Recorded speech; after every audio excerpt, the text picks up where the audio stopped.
Welcome back to Lakshmi biology NEET classes. నేను మీ లక్ష్మిని. సో ఇవాళ మీకు ఒక టాపిక్ అయితే డిస్కస్ చేస్తున్నానా, చాలా ఇంపార్టెంట్ టాపిక్. అది వచ్చేసరికి మియాసిస్. ఓకేనా, మీకు తెలుగులో అయితే క్లియర్గా ఎక్స్ప్లెయిన్ చేస్తున్నాను నీట్ కోసమే. సో ఆల్రెడీ నాకు 13 years ఎక్స్పీరియన్స్. నేనేం ఫ్రెష్ అని అయితే కాదు. సో 13 years ఎక్స్పీరియన్స్లో నేను వేరే డిస్టిక్లో వర్క్ చేసి ఇప్పుడు మీకోసం యూట్యూబ్ ఛానల్ అయితే స్టార్ట్ చేసి డిస్కస్ అయితే చేస్తున్నాను. ఆఫ్లైన్లో కూడా చేస్తున్నాను, ఆన్లైన్ కూడా మీకు యూట్యూబ్ ఛానల్ అయితే చెప్తున్నాను. ఓకేనా. సో రండి, ఇక్కడ ఆల్రెడీ మీకు స్టేజెస్ చెప్పేస్తున్నాను. మైటోసిస్ ఫేజ్ అంటే సెల్ సైకిల్లో మనకి ఇది ఒక one of the topic. So ఆ వన్ ఆఫ్ ది టాపిక్ లో వచ్చేసరికి very most important topic meiosis. Mitosis చెప్పేస్తున్నాను నేను. అంటే మనకి సెల్ డివిజన్కి వచ్చేసరికి ఏమేమి స్టేజెస్ ఉంటాయనుకున్నాం మనం.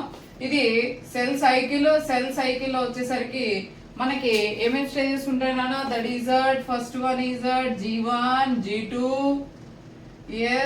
G2 and M phase. ఇదే కదా సెల్ సైకిల్లో.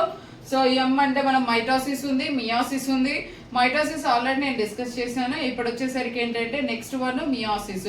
మైటోసిస్ ని మనం ఏమంటాం, మల్టిపుల్ డివిజన్ అంటాము. మియాసిస్ వచ్చేసరికి రిడక్షన్ డివిజన్.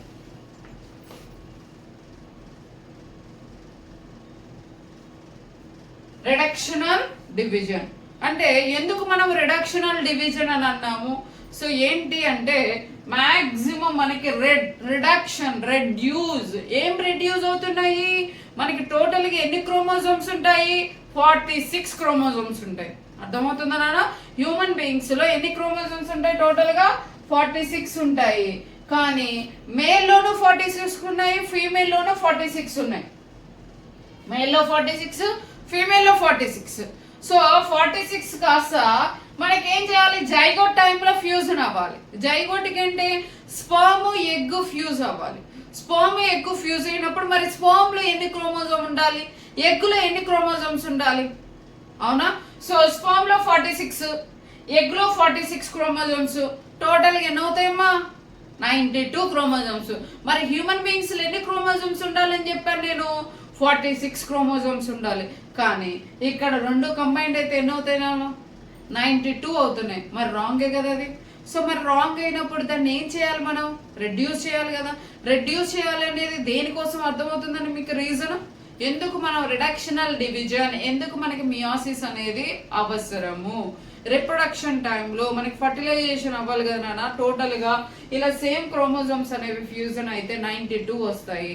92 వస్తే మనకి క్రోమోజోమ్ నెంబర్, ఒక్క క్రోమోజోమ్ నెంబర్ ఇంక్రీజ్ అయితేనే మనకి క్యారెక్టర్స్ అన్ని కూడా చేంజ్ అయిపోతున్నాయి. అర్థమవుతుందా. అలాంటిది 92 అంటే సో ఇంకా అది హ్యూమన్ బీయింగ్ అవ్వను, వేరే స్పీసెస్ అవుతాయి. సో ఇప్పుడు చూడండి అన్న, అందుకని మనకి ఏమవ్వాలి, 23 అవ్వాలి. ఇక్కడ ఏమవ్వాలి, 23 అవ్వాలి. అంటే క్రోమోజోమ్ నెంబర్స్ ఏమవ్వాలి, రెడ్యూస్ అవ్వాలి. ఎలా రెడ్యూస్ అవుతున్నాయి ఇప్పుడు చూడండి. ఇప్పుడు స్పర్మ్ ఎగ్ కంబైండ్ అయిపోతే ఎంతైనాయి, 46. హ్యూమన్ బీయింగ్ వచ్చిందా, హ్యూమన్ బీయింగ్ వచ్చింది. మరి ఇది ఎలా రెడ్యూస్ అవ్వాలి, రిడక్షనల్ డివిజన్ ఎలా జరగాలి, ఆ రిడక్షనల్ డివిజన్ గురించే నేను ఇప్పుడు చెప్తున్నాను మీకు. సో మియాసిస్ నానా. సో మియాసిస్ లో వచ్చేసరికి అగైన్ మనకి ఇంటర్ఫేజ్ ఉంటుంది. సో నిన్న 2024 లో నీట్ ఎగ్జామ్ లో మీకు అడిగిన బిట్ ఏంటంటే సైకిల్ నాన్న. ఆర్డర్ అడిగాడమ్మా, ఆర్డర్ G1, G2 ఆర్డర్ అడిగాడమ్మా. అర్థమవుతుందా, G1, G2. ఇది మీకు నిన్న 2024 లో అడిగిన బిట్ ఇంటర్ఫేస్. మరి ఇక్కడ కూడా మీకు ఇంటర్ఫేస్ అనేది జరుగుతుందమ్మా, ఇంటర్ఫేస్. సో ఇంటర్ఫేస్ జరిగిన తర్వాత ఇక్కడ మీకు ఏమవుతుందంటే మియాసిస్ డివిజన్ అనేది జరుగుతుంది. సో మియాసిస్ డివిజన్ లో మీకు ఎన్ని జరుగుతాయంటే 2. That is meiosis 1 and meiosis 2. Meiosis 1 and meiosis 2. So meiosis 1 లో ఏమేమి ఫేజెస్ జరుగుతాయంటే 4 ఫేజెస్. సో 4 ఫేజెస్ ని ఎలా గుర్తుపెట్టుకోవాలి అంటే PM ఎట్. సో సింపుల్ గా మీరు ఆర్డర్ కూడా మర్చిపోరమ్మా, ఎందుకంటే ఆర్డర్ కూడా అడుగుతున్నారు, ఆర్డర్ కూడా అడిగారు కూడా చాలా సార్లు. So PM at, prophase, metaphase, anaphase, telophase. Prophase, PM అంటే గుర్తుంటారు కదా మీకు డెఫినెట్ గా, PM at. So prophase, metaphase, anaphase, telophase. So meiosis 1, meiosis 2 రెండు జరుగుతాయి నాన్న మనకి. రిడక్షనల్ డివిజన్ కదా, హాఫ్ అవ్వాలి కదా క్రోమోజోమ్స్. సో ఇది ఇప్పుడు చూడండి ఈ రెండింటి మధ్యలో మియాసిస్ 1 మియాసిస్ 2లో మధ్యలో మళ్ళీ ఒక కండిషన్ జరుగుతుంటది నాన్న. ఆ కండిషన్ ఏమంటామంటే మనం ఇంటర్కైనెసిస్. ఇంటర్కైనెసిస్ కైనెసిస్ అంటే ఏంటి? ఇంటర్కైనెసిస్ అంటే ఏంటి? న్యూక్లియస్ డివైడ్ అవ్వడం. సో ఈ రెండింటికి మధ్యలో మనకి డివిజన్ అయితే జరుగుతుంది. క్లియర్ అనా? నెక్స్ట్ అంటే మీరు ఇప్పుడు ఏదైనా ఫెస్టివల్ అనుకో లేదా ప్రోగ్రామ్ అనుకోండి. సో ప్రోగ్రామ్ అంటే మీకు కంటిన్యూగా మన ప్రోగ్రామ్ అని అయితే రన్ అవ్వదు కదా నాన్న. సో మధ్యలో ఏం జరగాలి, ఫస్ట్ ఏం జరగాలి, లాస్ట్ ఏం జరగాలి అనేది గ్యాప్ అనేది వస్తూ ఉంటది కదా. సో ఇది స్టార్టింగ్, ఇది లాస్ట్, మిడిల్లో జరిగేది మన కాలేజీలో ప్రోగ్రామ్స్ అయినా కానీ లేదా మ్యారేజ్. ఓకే, సింపుల్ గా గుర్తుండాలనుకుంటే మీరు మ్యారేజ్ చూడండి. మ్యారేజ్ సో ఇక్కడ ఒకవేళ మా లవ్ మ్యారేజ్ అనుకోండి, north south, north south. So north south చూసుకున్నారనుకోండి, చూడండి అన్న, నార్త్ సైడ్ మ్యారేజ్ జరుగుతుంది, అలాగే సౌత్ సైడ్ మ్యారేజ్ జరుగుతుంది. రెండింటి మధ్యలో ఏం జరుగుతుంది అన్న? డిస్టెన్స్ జరుగుతుంది. ఆ డిస్టెన్స్ ఏంటంటే వాళ్ళకి రెస్ట్ అనమాట. అంటే ఇక్కడ ప్రిపేర్ అయిపోయి మ్యారేజ్ అయిపోయిన తర్వాత మళ్ళీ రెస్ట్ తీసుకొని మళ్ళీ రీబ్యాక్, మళ్ళీ వాళ్ళు మేకప్ వేసుకొని డ్రెస్ వేసుకొని మళ్ళీ ఏమవుతుంది, వాళ్ళు మియాసిస్ 2 అనేది వెళ్తారు. ఓకేనా? ఈ రెండు డివిజన్లు అయితే జరుగుతుంది మనకి మియాసిస్. ఎందుకు అంటే నీకు క్రోమోజోమ్ నెంబర్ అనేది డివైడ్ అవ్వాలి. సో మధ్యలో ఏం జరుగుతుంది? ఇంటర్కైనసిస్. మరి ఇంటర్కైనసిస్ జరిగేటప్పుడు ఏమవుతుంది? ఆర్ఎన్ఏ ఫార్మేషన్ ఉంటుంది. నెక్స్ట్ అలాగే ప్రోటీన్ సింథసిస్ జరుగుతుంది, ఫార్మేషన్, సెంట్రియోల్ ఫార్మేషన్ జరుగుతుంది. Very most important one, that is DNA duplicate అవ్వదు. డిఎన్ఏ ఎక్కడ డూప్లికేట్ అవుతుంది నానా? That is at S stage. DNA ఒక్కసారి డూప్లికేట్ అవుతుంది, అది ఎస్ ఫేజ్ లోనే. సో ఇక్కడ డూప్లికేట్ అయితే అవ్వదు. సో ఇప్పుడు వెళ్దాం రండి, ఇంకా మియాసిస్ 1 కి వెళ్దాం ఫస్ట్, తర్వాత మియాసిస్ 2 డిస్కస్ చేద్దాం. సో మియాసిస్ 1 వచ్చేసరికి ఏంటి? లెప్టోటీన్ స్టేజ్. ఓకే సారీ, మియాసిస్ 1 లో వచ్చేసరికి ఫస్ట్ స్టేజ్ వచ్చేసరికి నాన్న ప్రోఫేజ్.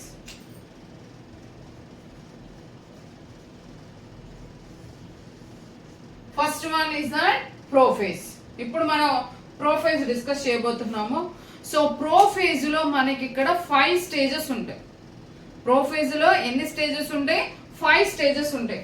5 స్టేజెస్ ని మనం ఎలా గుర్తు పెట్టుకోవాలో చెప్తాను చూడండి నాన్న. లలిత, లెప్టోటీన్, జైగోటీన్, పాకిటీన్, డిప్లోటీన్, డయాకైనెసిస్. 5 స్టేజెస్. ఎలా గుర్తు పెట్టుకోవాలి ఇవి? ఇదంటే పిఎంఎట్ అన్నారు మేడం. మరి ఇక్కడ ప్రోఫేజీలో కూడా మళ్ళీ 5 స్టేజెస్ ఉన్నాయి కదా. ఈ 5 స్టేజెస్ ని ఎలా గుర్తు పెట్టుకోవాలి అన్న డౌట్ మీకు ఉంటుంది కదా. సో చూడండి, లలిత లేదా లిఖిత, లలిత లేదా లిఖిత. సో లలిత జిమ్ కి వెళ్ళింది నాన్న. జిమ్ కి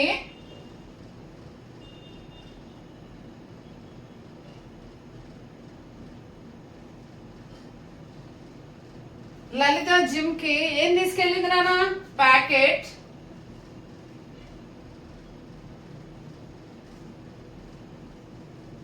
లలిత జిమ్ కి ప్యాకెట్ తీసుకెళ్లి దించుతుంది. ఏం చేస్తుంది నాన్న? దించుతుంది. క్లియర్? అర్థమవుతుందా? గుర్తు పెట్టుకోవాలి అంటే ఎలా? లలిత ఏం చేసింది? జిమ్ కి వెళ్ళింది. ఎక్కడికి వెళ్ళింది? లలిత జిమ్ కి వెళ్ళింది. జిమ్ కి ఏం తీసుకెళ్ళింది? ప్యాకెట్స్ తీసుకెళ్లి దించుతుంది. అంటే అయితే కార్ లో గానీ దేంట్లో అయినా గానీ దించుతుంది. క్లియర్? 5 స్టేజెస్.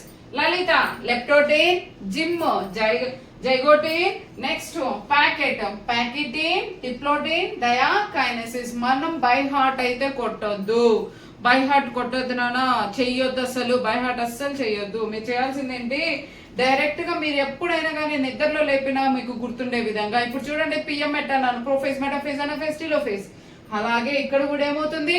లలిత ఏం చేస్తుంది? జిమ్ కి వెళ్ళింది, ప్యాకెట్ తీసుకొని దించుతుంది. డిప్లోటీన్ అండ్ డయాకైనెసిస్.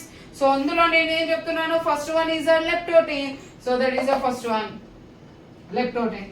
సో లెప్టోటిన్ లో ఏం జరుగుతుందమ్మా, కామన్ గా ఏమవుతుంది మనకి క్రోమోజోమ్స్ అనేవి కండెన్స్డ్ ఫామ్ లో ఉంటాయి, అంత క్లియర్ గా అయితే మనకి తెలీదు.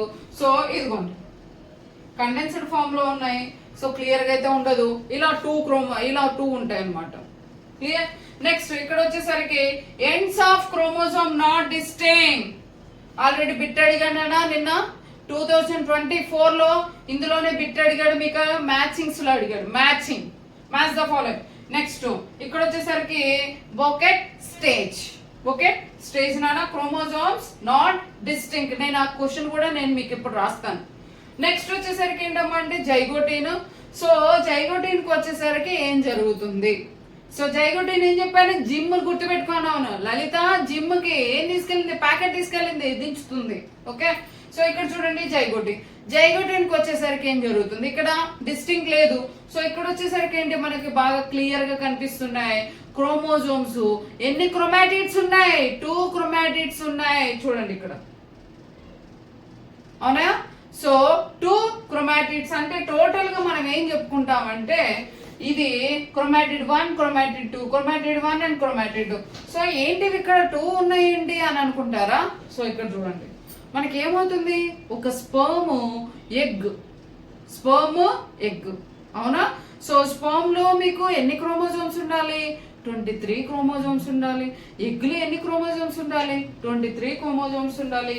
1 1 2 2 3 అంటే ఫాదరు మదరు అంటే ఎన్ని క్రోమోజోమ్స్ టోటల్ గా 23 క్రోమోజోమ్స్.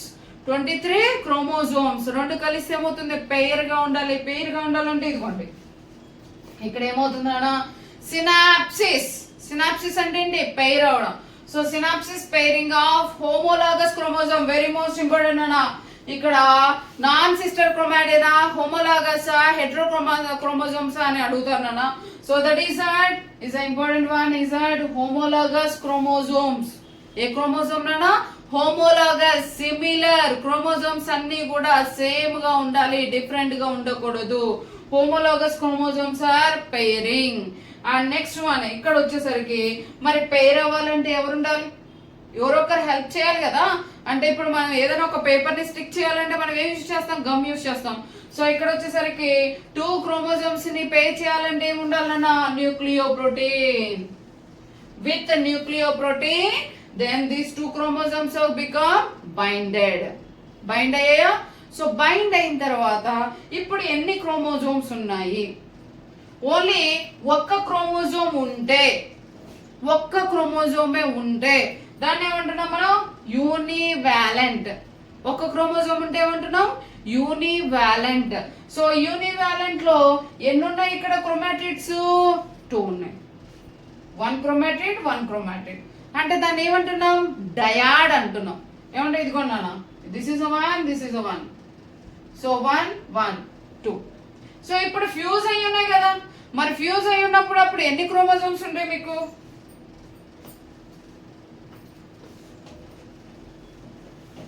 ఫ్యూజ్ అయి ఉన్నాయి నాన్న. ఇప్పుడు చూడండి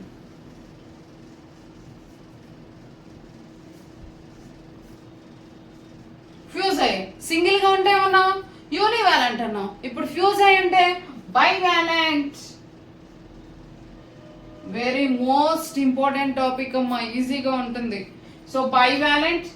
నెక్స్ట్ ఇక్కడ ఎన్ని క్రోమాటిడ్స్ ఉన్నాయి, 2 ఉన్నాయి కాబట్టి డయాడ్ అన్నా. మరి ఇప్పుడు ఎన్ని ఉన్నాయి, 1 2 3 4 క్రోమాటిడ్స్ ఉన్నాయి. 4 క్రోమాటిడ్స్ ఉన్నప్పుడు ఏమవుతుంది, టెట్రాడ్.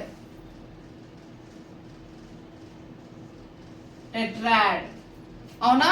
సో ఇప్పుడు నాదొక క్వశ్చన్, ఇప్పుడు జైగోటిన్ స్టేజ్ లో అర్థమవుతుందా, జైగోటిన్ స్టేజ్ లో ఎన్ని క్రోమోజోమ్స్ ఉన్నాయి, జైగోటిన్ స్టేజ్ లో హ్యూమన్ బీయింగ్స్ లో ఎన్ని క్రోమోజోమ్స్ ఉన్నాయి క్వశ్చన్. అది ఎన్ని క్రోమోజోమ్స్ ఉన్నాయి నాన్న, 23. ఎన్ని ఉంటాయి నాన్న, 23 బైవాలెంట్ స్టేజ్. అంటే 23 ఎంత, 23 ఎంత, 46 అయినాయా.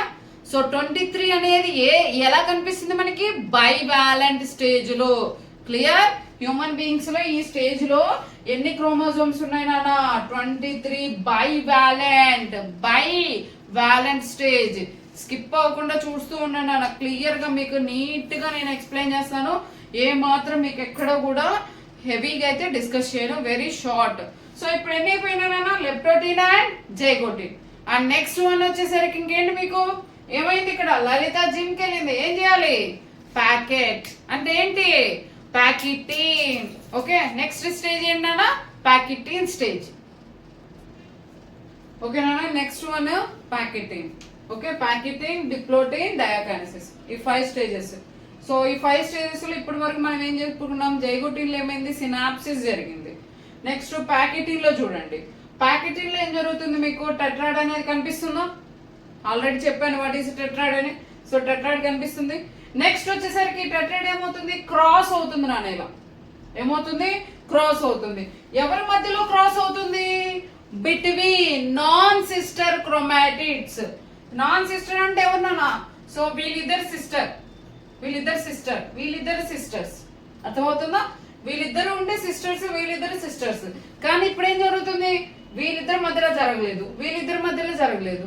Non sister chromatids crossing over ఎక్కడ జరుగుతుంది నాన్న, non sister chromatid, very most important one. Sister chromatid లో జరుగుతుందా non sister. So crossing over it's between that non sister chromatids. Next మరి క్రాస్ అయినప్పుడు దాన్ని ఏమంటారు, క్రాసింగ్ ఓవర్ ఆర్ రీకాంబినేషన్. మళ్ళీ అలా క్రాస్ అయినప్పుడు ఏం జరుగుతుంది నాన్న, it will helpful to the exchange of DNA material, means genetic material, that is all return. Exchange of genetic material between ఎవరి మధ్యలో, నాన్ సిస్టర్ క్రోమాటిడ్స్ మధ్యలో ఏమవుతుంది నీకు జెనెటిక్ మెటీరియల్ ఏమవుతుంది ఎక్స్చేంజ్ అవుతుంది. అర్థమవుతుంది నాన్న. ప్యాకెట్ స్టేజ్ లో ఏమైంది నీకు రీకాంబినేషన్ ని మీరు చూస్తారు, it appeared in the recombination. Next తర్వాత వచ్చేసరికి డిప్లోటిన్ స్టేజ్. డిప్లోటిన్ స్టేజ్ లో ఏమవుతుంది మీకు ఇక్కడ రెండు అతుక్కొని సినాప్టియల్ జాయింట్ అనేది రీకాంబినేజ్ అనే ఎంజైమ్ వల్ల అవి అతుక్కొనే ఉంటాయి, రీకాంబినేజ్. నెక్స్ట్ వచ్చేసరికి డిప్లోటిన్ లో ఏమవుతుంది ఇక్కడ స్టార్ట్ అయింది అవునా, అంటే మీకు క్రాస్ అనేది అతుక్కుంది. ఇక్కడ చూడండి మీకు కయస్మేట ఏంటంటే ఇంకా ఎక్స్చేంజ్ అవడం అనమాట. అంటే ఏది కొన్నాను ఇలా కయస్మేట, అర్థమవుతుందా చూడండి ఎక్స్చేంజ్. ఇక్కడ ఏం కనిపిస్తుంది మీకు డిజొల్యూషన్ ఆఫ్ సినాప్టియల్ కాంప్లెక్స్. ఏం కనిపిస్తుంది సినాప్టియల్ కాంప్లెక్స్ అనేది ఏమవుతుంది ఇక్కడ ఉంది కదా ఉండదు. అర్థమవుతుందా, ఇక్కడ చూడండి రెండింటి మధ్యలో వేసానా, ఇక్కడ ఏమైంది లేదు వేయలేదు, చూడండి రెండింటి మధ్యలో ఏమవుతుంది నాన్న సెపరేట్ అయింది. అంటే ఇప్పుడు ఎక్కడి వరకు ఉంది ఇలా ఉంది. అర్థమవుతుందా నేను చెప్పేది. సో ఇక్కడ స్టిక్ లేదు నాన్న, స్టిక్ పోయి లాస్ట్ ఇప్పుడు ఎక్కడి వరకు కయస్మేటా ఉంది, ఈ రెండింటి మధ్యలో అతుక్కొని ఉంది. క్లియర్, అతుక్కొని ఉంది. ఇంకా చివరి వరకు రాలా, ఇలా ఉంది, ఇలా క్రాస్ అయ్యింది అంటే ఇలా. ఓకేనా, ఇలా క్రాస్ అయ్యింది. సో ఇలా క్రాస్ అయిపోయిన తర్వాత అది ఎలా ఏ షేప్ లో కనిపిస్తుంది మీకు ఎక్స్ షేప్. ఏ షేప్ లో కనిపిస్తుంది ఎక్స్ షేప్ లో కనిపిస్తుంది. కానీ ఇక్కడ ఏముండదు సినాప్టియల్ కాంప్లెక్స్ అనేది ఉండదు, dissolution. Next very very most important bit నానా, యాక్చువల్గా అయితే మనకి ఊజెనసిస్ రిప్రొడక్షన్ డిస్కస్ చేసేటప్పుడు మనకి అక్కడ చెప్తాను నేను. సో ఊజెనసిస్ స్టేజ్ లో ప్రోఫేజ్ 1 ఏమవుతుందంటే కొంత టైం వరకు ఆగిపోతుంది నాన్న. బేబీ ఎప్పుడైతే మనకి వాళ్ళ అడోలసెన్స్ పీరియడ్కి వస్తారో, అడోలసెన్స్ పీరియడ్కి రాకముందు వరకు ఏమవుతుందంటే ప్రోఫేజ్ స్టేజ్ అనేది అరెస్ట్ అయిపోతుంది. కానీ ప్రోఫేజ్ స్టేజ్ లో ఏ స్టేజ్ లో ఆగిపోయి ఉంటుంది అంటే that is a very most important one is a diplotene stage లో. అర్థమవుతుందా, ప్రోఫేజ్ లో డిప్లోటిన్ స్టేజ్ లో ఏమవుతుంది నానా అరెస్ట్ అయి ఉంటుంది. ఎక్కడ ఊజెనసిస్. ఎవరు oogenesis, vertebrates, human beings. Okay next one diakinesis అంటే ఏంటన్నా, ఇప్పుడు ఇంతకుముందు ఏం చెప్పాను నేను, ఇలా ఉందన్నా సో క్రాస్ అయింది. ఇప్పుడు ఏమవుతుందంటే ఈ క్రాస్ కాస్త ఇలా టెర్మినలైజేషన్ ఈ చివరికి వచ్చింది. ఇలా ఉన్నది కాస్త చూడండి క్లియర్ గా ఇలా ఉంది కదా. సో ఇలా ఉంది కదా, ఇలా ఉన్నది కాస్త ఇప్పుడు ఏమవుతుంది మీకు డయాకైనసిస్ స్టేజ్ లో అంటే ఇంక ఇలా ఉంది, ఇలా ఉంది. ఫైనల్ గా ఏమైంది, 2 క్రోమోజోమ్స్ అనేవి ఏమవుతున్నాయి, ఇలా స్టిక్ అయి ఉన్నాయి. That is a terminalization of chiasmata. ఇది కయస్మేటా కదా, సో కయస్మేటా అంటే ఇలా క్రాస్ అయ్యింది, 2 ఈక్వల్ గా ఉన్నాయి. ఇప్పుడు ఏమైంది, టెర్మినలైజేషన్ ఇలా ఉంది. So terminalization of కయస్మేటా.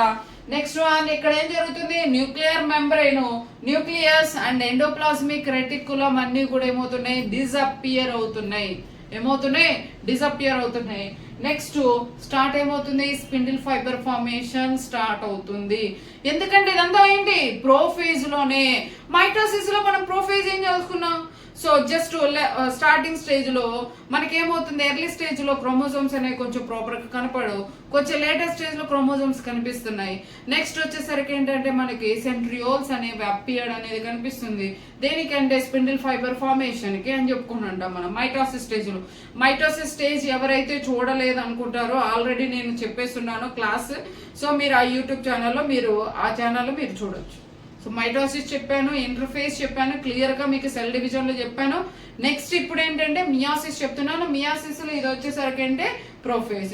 ఇప్పుడు ఇందులో ఏంటంటే మీకు నిన్న మ్యాచింగ్స్ అడిగాను నాన్న. ఈ స్టేజెస్ అన్ని ప్యాకెటిన్, లెప్టోటిన్, జైగోటిన్ అండ్ డయాకైనసిస్ అని ఒక సైడ్ ఇచ్చేసి నెక్స్ట్ వచ్చేసరికి మీకు ఏమేమి జరుగుతుంది మ్యాచింగ్ అడిగాను నాన్న. 2024 రీసెంట్ గా మీకు నీట్ లో అడిగిన క్వశ్చన్ నాన్న. నెక్స్ట్ మీకు లెప్టోటిన్ తర్వాత ఏంటంటే మీకు ప్రోఫేజ్ తర్వాత ఏంటి ఇంకా ఎంఫేజ్, పిఎం ఎట్ కదా, అవన్నీ నేను నెక్స్ట్ వీడియోలో మీకు డిస్కస్ చేస్తాను.